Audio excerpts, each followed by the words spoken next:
Совхоз «Новый» в селе Сюльдюкар выходит из состава акционерной компании «Алроса». Процесс преобразования уже запущен. Предприятие будет заниматься разведением якутской породы скота и коневодством. Что касается совхоза в селе Арылах, компания «Алроса» создаст дочернее предприятие, которое в последующем перейдет в собственность республики, в финансовую агропромышленную компанию «Туймада».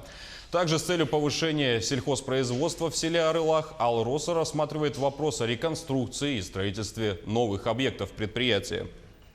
То есть там никаких сокращений, ничего не будет. Все люди просто перейдут, которые сегодня работают в этот филиал государственного бюджетного учреждения.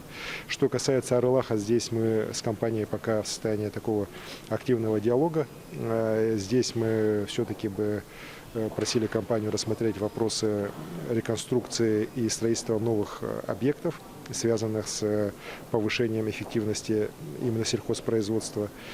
При этом мы понимаем, что там будет создано дочернее предприятие, которое в последующем должно перейти в собственность республики, финансово-агропромышленной корпорации «Туймада». В этом случае мы считаем, что при сохранении объемов закупки со стороны компании «Алроса», со стороны выделения субсидий республиканского бюджета, которые идут на поддержку сельского хозяйства в других районах, например, мы сможем это сельхозпроизводство не только сохранить, но и определенным образом улучшить, повысить его эффективность для того, чтобы в первую очередь жители Мирнинского района, города Мирного могли быть обеспечены в том числе местной, экологически чистой, высококачественной сельхозпродукцией.